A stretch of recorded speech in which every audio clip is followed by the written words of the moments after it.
Hi, I'm the president of the Church of Scientology Mission of Riverdale at 308 Broadview Avenue in Toronto.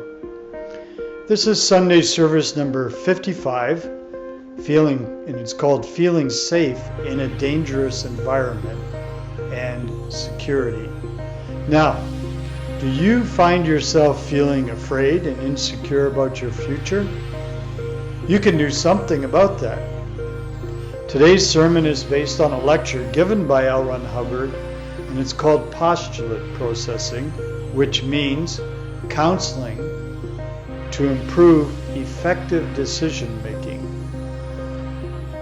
In this lecture today, sermon, I'll be using the word static, and the definition of static here means a position of no motion where things remain the same. So when I say static, I'm referring to no motion and things don't change. I'll also be referring to a thing called the tone scale. The tone scale is a scale of emotional levels of human behavior, such as grief, fear, anger, cheerfulness.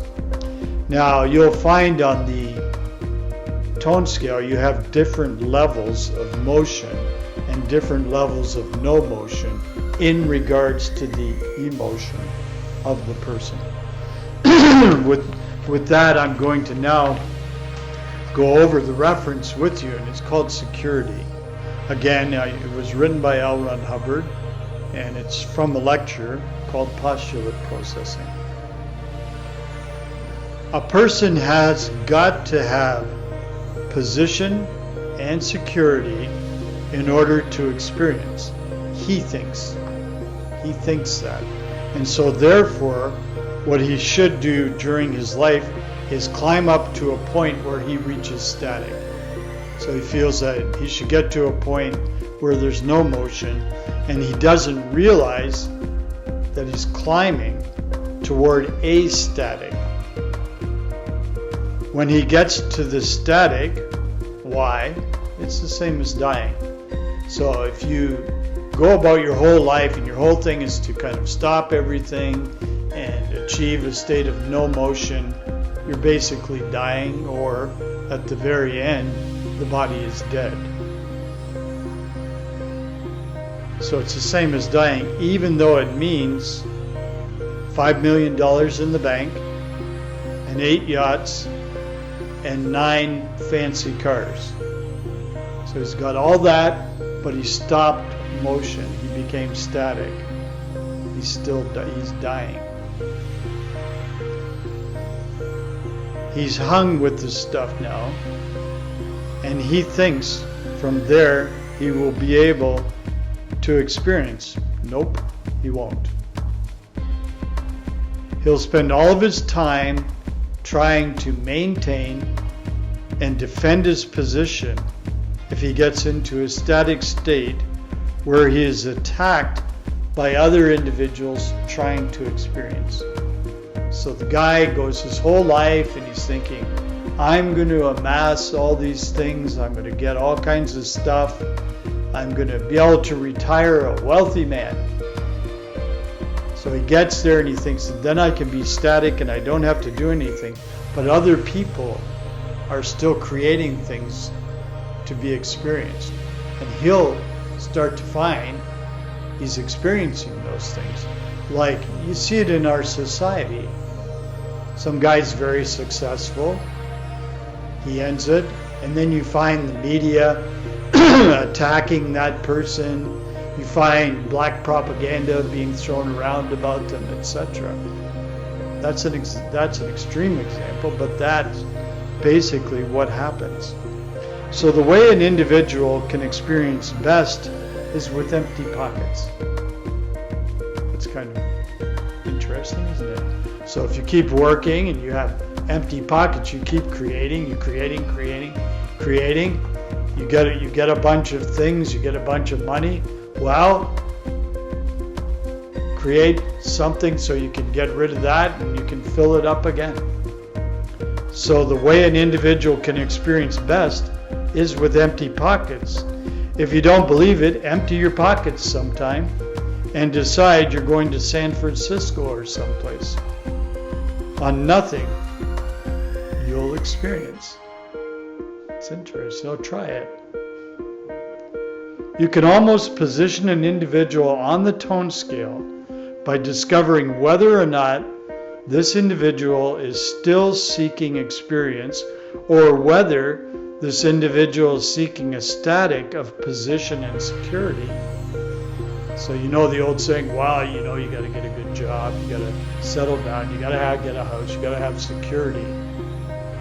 Well, that guy is not experiencing anymore once he achieves it. All security and all such statics are illusions. Experience is quite a bit more real than the illusion because it has motion. And position and security are an illusion of a static, and they are only achieved actually through growing through static cycles. So you do something, finally you achieve it, you've achieved a static cycle. Well, carry on and create more cycles and move on from there. Keep experiencing. That way you can keep living, basically. So repetitive motion, repetitive motion, repetitive motion. You go through them often enough and you generally wind up on top of the pile. One way or the other, you'll achieve a static. So you get there. So you carry on. You go, keep going, keep going, keep going. So you work for 60 years and you finally get the retirement pay of $75 or $75 million or whatever, and then you're secure. Security to do what? You work and you feel that. So when you're working and you're trying to achieve that, you feel it. You experience it. Well, that gives you security. You've got security because you're experiencing, you're doing something. You shouldn't change your job because you've got security, and this is wonderful security.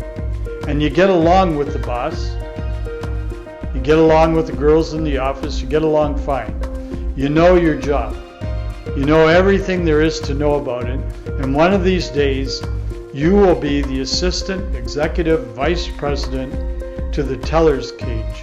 And you figure all this out, and you work along, and you tell everybody how you're well situated in life. And you walk in one day and there's a pink slip in your envelope. Boom. And you say, what? This can't be. I knew everything. I was so secure. Of course it can't be, because we can't conceive lack of motion very much. And that's sure lack of motion. So when you lose that job, when it all of a sudden stops, there's lack of motion. You'll find that a lot of the times people will work very hard so that they can retire. And then they retire, and a short time later they die. Or they get ill, or they have a heart attack or something. Simply because they're not creating life anymore. They're not living anymore. There's no more motion around them. And we say this can't be because it was perfectly satisfactory in the position. And we go in and we find out. Well, the funny part of it was that Oscar Zilch, this is a made-up name, our friend Oscar Zilch married the boss's daughter, and now he has to have the job that you had. And there's only so many who can be on the payroll, so you're gone. That's security. And guys will shadow box all their lives for this security. I don't have enough, I gotta keep going. My job, I don't know what to do, I gotta make that million. Well, keep going, keep creating. There's no reason to be down-tone about it when you're going for it. Be emotional, of course. It's work, of course. But just go for it and keep going for it. I have friends that started companies when they were 65. And the companies became very successful within 3 to 4 years. So they expanded the companies. There's only one security. And when you've lost that security, you've lost everything you've got. And that is the security of confidence in yourself. That's the only real security there is. So you say, well, I don't know, like I don't have all the technology to do this. Well, I can't figure it all out. Well, let me tell you something. If you even understand the most basic forms of communication, the most basic forms of affinity, reality, communication, and understanding, if you understand those simple things, you have more than enough information to carry you forward in life. So that gives you confidence in yourself. And that is security of confidence in yourself to be, to create, to make any position you want, to make for yourself. And when you lose that confidence, you've lost the only security you can have. And yet, a man, as he lives through life, postulates a way to himself that self-confidence. Oh, I just can't seem to go. Well, try postulating that you're going to make it happen. Change. Self-confidence is self-determinism. It's you making the decisions. One's belief in one's ability to determine his own course. That's self-determinism. You've probably seen it. You're going along on a given path. You want to achieve this. You want to achieve it. You want to achieve it. You get knocked back. Well, you say to yourself, I just can't make it. I don't know. I tried. It's hard. That is not a good way to set your sights. Why not go along, get knocked around a bit and go, well, at least I've got some action in my life. Keep putting it there, keep postulating, keep creating, and it'll come true. And that's self-determinism. Now, the interesting thing about that, no one can give you that. Surprisingly enough, self-confidence and self-determinism can only be determined by you. You can give it to yourself. Even though it's difficult, I know, even though life knocks you around, because it will, you can make decisions and you can change the course of your life. But it's you. It's not the guy down the street. It's not the guy on the TV set. It's you that makes the decisions. All we can do is hope that you gather enough information so it's easier for you to make your decisions. But self-confidence and self-determinism, that's you. One's belief in one's ability to determine his own course. As long as one has that, he's got the universe in his pocket. And when he hasn't got that, not all the pearls in China, nor all the grain and corn in Iowa can give him a security, because that's the only security there is. So it's up to you. You have the power to make your own decisions. You have the power to be self-determined. You have the power to have your own security, but it's entirely within your grasp. And it's entirely your choice to make the decision to do that. So that's today's sermon to you. I'm glad to have given you that information. I'll now read to you the prayer for total freedom. May the author of the universe enable all men to reach an understanding of their spiritual nature. May awareness and understanding of life expand, so that all may come to know the author of the universe, and may others also reach this understanding, which brings total freedom. At this time, we think of those whose liberty is threatened, of those who have suffered imprisonment for their beliefs, and of those who are enslaved or martyred, and for all those who are brutalized, trapped, or attacked. We pray that human rights will be preserved, so that all people may believe and worship freely, so that freedom will once again be seen in our land. Freedom from war and poverty and want, freedom to be, freedom to do, and freedom to have. freedom to use and understand man's potential, a potential that is God-given and God-like, and freedom to achieve that understanding and awareness that is total freedom. So there you go.